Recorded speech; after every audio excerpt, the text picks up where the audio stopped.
జూబ్లీహిల్స్ నియోజకవర్గంలో కేటీఆర్ రోడ్ షోలు దుమ్ము రేపుతున్నాయి. ఎక్కడ రోడ్ షో పెట్టినా ధూమ్ ధామే. మరి కాసేపట్లోనే ఎర్రగడ్డ డివిజన్లో కేటీఆర్ రోడ్ షో మొదలు కానుంది.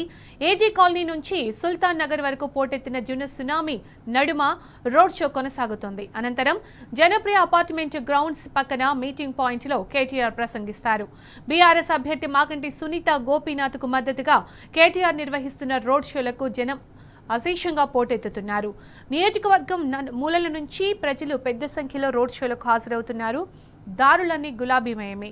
చౌరస్తాలన్నీ జై బీఆర్ఎస్, జై కేసీఆర్, జై కేటీఆర్ నినాదాలతో దద్దరిల్లుతున్నాయి. దారి పొడవునా కేటీఆర్కు జనం బ్రహ్మరథం పడుతున్నారు. అన్నా రామన్న అంటూ కార్యకర్తలు, అభిమానులు నినాదాలు చేస్తున్నారు. ముఖ్యంగా ర్యాలీలో యూత్ అధిక సంఖ్యలో పాల్గొంటున్నారు. జనం బిల్డింగ్లు ఎక్కి మరీ కేటీఆర్ రోడ్ షోలను తిలకిస్తున్నారు. ఇక ప్రసంగాలో కేటీఆర్ చెప్తున్న విషయాలు జనాన్ని విపరీతంగా ఆకట్టుకుంటున్నాయి. కాంగ్రెస్ పార్టీని ఎందుకు బొంద పెట్టాలో, బీఆర్ఎస్ పార్టీని ఎందుకు నిలబెట్టాలో కేటీఆర్ అందరికీ అర్థమయ్యేటట్టు చెప్తున్నారు. ప్రత్యేకమైన స్క్రీన్ల ద్వారా వీడియోలు ప్లే చేస్తూ కాంగ్రెస్ చేసిన మోసాలను ప్రజలకు క్లియర్గా వివరిస్తున్నారు కేటీఆర్.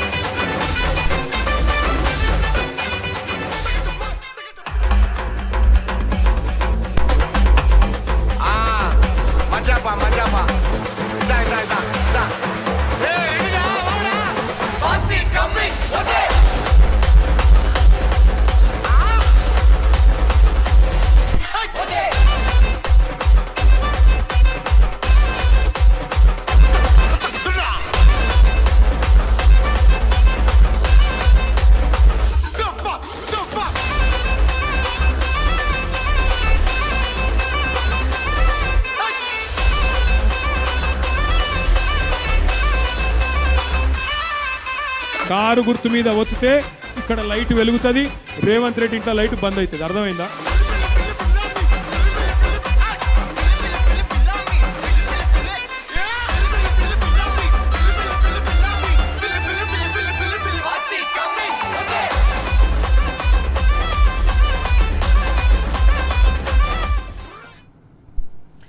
కాసేపట్లో ఎర్రగడ్డలో కేటీఆర్ రోడ్ షో ప్రారంభంగా స్టార్ట్ అవబోతుంది. అలాగే షేక్పేట్ ఎర్రగడ్డ నుంచి యాసర్ మరిన్ని అప్డేట్స్ అందిస్తారు.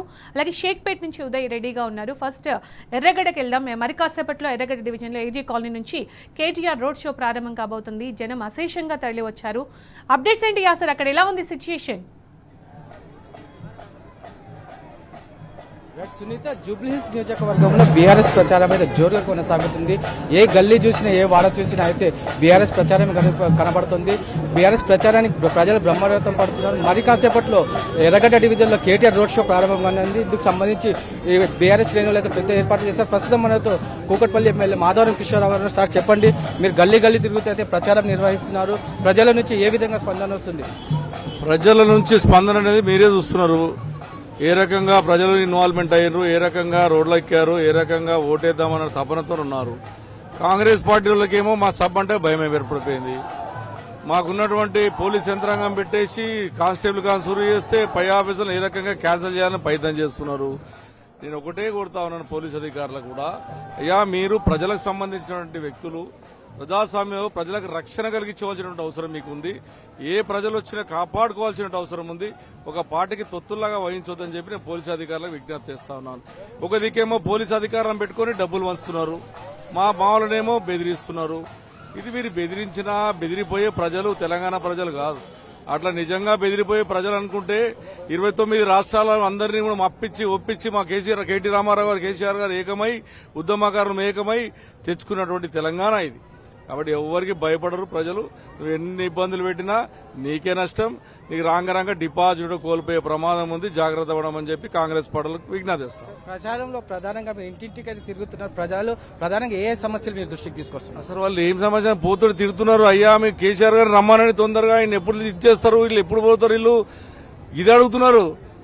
ఆ రోజు వచ్చినావు, కళ్యాణాలు ఇచ్చినావు, షాద్ముబాకారం ఇచ్చినావు, రంజాన్ పండుగ వస్తే బట్టలు ఇచ్చినావు, బతుకమ్మ పండుగ వస్తే చీరలు ఇచ్చినావు. ఇప్పుడు ఏమి లేవు. అవ్వకు తాతకు 2,000 రూపాయలు ఇస్తాను, 4,000 ఇస్తాను, మోసం చేసినావు, గదే 2,000 ఇస్తుండు, కేటీఆర్ ఇచ్చిన 2,000 ఇస్తుండు. హైదరాబాద్ ప్రజలకు మంచినీళ్ళు 24 గంటల కరెంట్ ఇచ్చిండు, హైదరాబాద్ ప్రజలకు 24 గంటల నీళ్లు ఇచ్చిండు. ఇవాళ నీళ్లు బిల్లు అడుగుతున్నామో లక్షలు అడుగుతున్నారు. ఒక బిల్డింగ్ కి దెబ్బలు చేస్తున్నారు. మేము ఫ్రీ వాటర్ ఇస్తే ఫ్రీ వాటర్ కాదు, డబ్బులు వసూలు చేస్తున్నారు. ట్రాఫిక్ సమస్య ఉంది.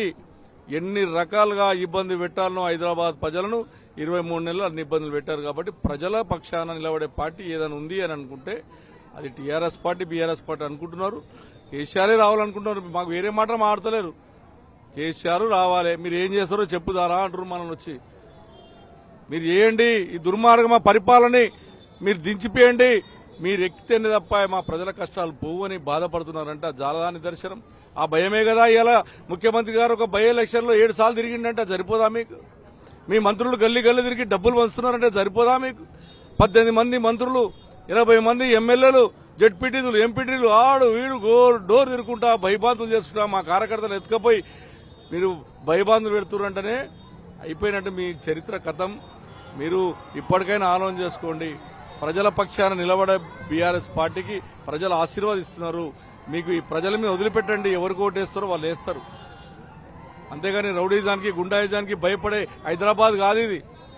హైదరాబాద్ అనేది రౌడీ గుండాయిలకు భయపడే పార్టీ కాదు ఇది. ప్రజలు చాలా చైతన్యవంతులు హైదరాబాద్ ప్రజలు. అన్ని ప్రాంత ప్రజలు ఉంటారు హైదరాబాద్ లో, తెలంగాణ ఉంటారు. భారతదేశంలో 29 రాష్ట్రాల ప్రజలు హైదరాబాద్ లో ఉంటారు. వాళ్ళు ప్రశాంతంగా కోరుకుంటారు. అందుగురించి ఓటు పరంగా వస్తారు, మీకు చూపెడతారు. 6 గ్యారెంటీలపై ప్రజలు ప్రధానంగా ఎలా నిలదీస్తున్నారు సార్ వాళ్ళు కాంగ్రెస్ పార్టీ? 6 గ్యారెంటీలు ఏమి ఇచ్చారని చెప్పాలి వాళ్ళకు? సిలిండర్ ఇచ్చినావు, 500 ఇచ్చినావు, కథం తెల్లారు బంధు, పింఛన్ కథం, ఫ్రీ బస్ అన్నావు. మా భార్య దగ్గరనేమో ఫ్రీ అంటివి, నా దగ్గర 500 వసూలు చేస్తావు. ఇక నా భార్యకి ఏం ఫ్రీ ఇచ్చినావైనా నువ్వేమిచ్చినావు? నా భార్య బండి ఎక్కగా ఏమంటది? భర్త నడుతుందా నువ్వు ఎంత ఇచ్చావంటే నీ డబ్బులు నా దగ్గర వసూలు చేసి అన్నాను. నేనంటే ఏమంటది భార్య? అది పరిస్థితి. ఆటో కార్మికులను మోసం చేసినావు, ఇలా మహిళలను మోసం చేసినావు, ఇంటికి 2500 ఇస్తాను మోసం చేసినావు. ఎన్ని చేయాలని చేసావు? హైదరాబాద్ లో ఏం చేశారు? ఏం మొగం పెట్టుకుని వస్తున్నాయా మీరు? బ్రిడ్జ్ కట్టావా? ఎస్టీపీలు కట్టావా? ఇంటింటి వాటర్ ఇచ్చావా? 24 గంటల కరెంట్ ఇచ్చావా? నువ్వు ఏం చేసావు హైదరాబాద్ లో? పోనీ ఇందిరమ్మ ఇల్లు ఇచ్చావా హైదరాబాద్ లో? పోనీ రేషన్ కార్డు ఇచ్చావా హైదరాబాద్ లో? మూసినది చేస్తానని చేశావా? రిటర్నింగ్ వాళ్ళు కట్టావా? డబుల్ బెడ్రూమ్ 1,00,000 ఇండ్లు మేము కట్టించినా నువ్వు ఇచ్చావా? మేము కట్టిన డబుల్ బెడ్రూమ్ 40,000 ఇయ్యను. ఏమి ఇయ్యలేరు. హైదరాబాద్ ప్రజలను అడిగే హక్కు ఈ కాంగ్రెస్ పార్టీ లేదు. ఇక బడాబాయి ఉన్నాడు, బడాబాయి మాట్లాడిందంటే చోటబాయి 2 సార్లు చెప్పడం. ఎన్ని రకాలుగా ప్రయత్నాలు చేస్తారో చూస్తున్నారు కదా. కుటుంబాలను తీసుకొచ్చి ముందు పెడుతున్నారు, కుటుంబాలను తెచ్చి ముందు పెట్టే ప్రయత్నం చేస్తున్నారు. ఇంత దిగజారుడమైన రాజకీయం వద్దు నాయనా మీకు. చిత్తశుద్ధి ఉంటే, నిజాయితీ నిరూపించుకుంటే, కాంగ్రెస్ పార్టీ నిజాయితీ ఉంటే రేపు బై ఎలక్షన్స్ లో కాదు, రేపు ఎలక్షన్ లో విడ్రా చేయి, రాష్ట్రపతి స్పీకర్ గవర్నర్ కు చేయి, ఎలక్షన్లకు వెళ్దాం. 19 మంది మీకు డిపాజిట్లు తక్కువ. మేడం మీరు చెప్పండి, మనతో పాటు మేదక్ మాజీ ఎమ్మెల్యే పద్మ దేవేందర్ రెడ్డి గారు. సార్ మేడం చెప్పండి, మహిళలకు 200, 500 ఇస్తా అని మోసం చేశారు. దీని పేరు 6 గ్యారెంటీలు అన్నారు, 420 హామీలు అన్నారు. 22 నెలల్లో చేసింది ఏం లేదు. 2,500 రూపాయలు మహాలక్ష్మి స్కీమ్ ఇస్తా అని చెప్పేసి ఓట్లేయించుకున్నంత వరకు ఒక మాట, ఓట్లేయించుకున్నాక ఆ స్కీమే మర్చిపోయినరు. అంతేకాకుండా బతుకమ్మకు చీరలు లేవు. కనీసం 6 గ్యారెంటీల్లో ఒకటి కూడా అమలు చేయలేని పరిస్థితి కనబడతా ఉంది. ఏం లేదు, ఈ జూబ్లీ హిల్స్ ఎన్నికల్లో సామదాన భేద దండోపాలు ఉపయోగించి ప్రలోభాలకు గురి చేసి, లేకుంటే ఏమైనా ఇబ్బంది పెట్టి ప్రతిపక్షాల కార్యకర్తలను ఇబ్బంది పెట్టి, నాయకులను ఇబ్బంది పెట్టి ఏదో ఓట్లు దంచుకోవాలని చూస్తున్నారు. కానీ జూబ్లీ హిల్స్ ప్రజలు చాలా చైతన్యవంతులు. అందరికీ కూడా అర్థమైంది, తెలంగాణ ప్రజలకే అర్థమైంది అసలు రేవంత్ పరిపాలన ఏందో తెలిసిపోయింది. ఆర్థిక వ్యవస్థ మీద అవగాహన లేని ముఖ్యమంత్రి ఉన్నారు. మంత్రులకు శృతి లేని పరిపాలన జరుగుతూ ఉన్నది. ప్రజల గోస పట్టించుకునే నాదులు లేడు. కేసీఆర్ సార్ వస్తేనే 10 ఏళ్ల గౌరవ కేసీఆర్ గారు ఏ విధంగా చేసిండ్రో ఆ పాలన కావాలి మాకు. కేసీఆర్ వస్తేనే పరిపాలన జరుగుతుంది, కేసీఆర్ వస్తేనే ప్రజా పరిపాలన జరుగుతుంది. మా కేసీఆర్ గారు రావాలని చెప్పి జూబ్లీహిల్స్ ప్రజలందరూ కోరుకుంటున్నారు, తెలంగాణ యావత్ కూడా కోరుకుంటున్నారు. జూబ్లీహిల్స్ ప్రజలైతే ముఖ్యంగా రేపు ఎల్లుండి జరగబోయే ఎన్నికలలో మా సత్తా చాటుతాం, కాంగ్రెస్ పార్టీని పారద్రోలుతాం. ఇబ్బందికరమైన పరిస్థితులు పెడతా ఉన్నది కాబట్టి మా 22 నెలలు చేసింది ఏం లేదు కాబట్టి మేము తప్పకుండా గౌరవ కేసీఆర్ గారికి మద్దతు ఇస్తామని అందరూ జూబ్లీహిల్స్ ప్రజలందరూ కూడా చెప్తా ఉన్నారు. మీరు చెప్పండి, ముఖ్యమంత్రి గారు స్వయంగా ప్రసంగాల్లో చెప్తున్నారు బీఆర్ఎస్ పార్టీ ఓటేస్తే సంక్షేమ పథకాలు అవుతాయంటే ప్రసంగిస్తున్నారు. దాని మీద కాంగ్రెస్ పరిపాలన 2 సంవత్సరాలైంది. ఎన్నో వాదాలు ఇచ్చాడు ముఖ్యమంత్రి. గద్దెనెక్కే ముందు లేనిపోని మాటలని చెప్పిండు, ఎన్నో వాగ్దానాలు చేసిండు. ఏ ఒక్క వాగ్దానం కూడా నెరవేర్చలేదు. ప్రజల్ని మోసగించడానికి మరి రేవంత్ రెడ్డి గారు ప్రతి ఒక్కసారి డైవర్ట్ పాలిటిక్స్ చేసుకుంటూ ప్రజలను మోసం చేస్తున్నాడు. ఇప్పటి వరకు మరి 2 సంవత్సరాలలో ఆయన ముఖ్యమంత్రి అయిన తర్వాత ఏ ఒక్కరికైనా ఏమన్నా పనిచేసిండా ఇప్పటి వరకు ఆయన ప్రశ్నించుకోవాలి. ఎప్పుడు చూడు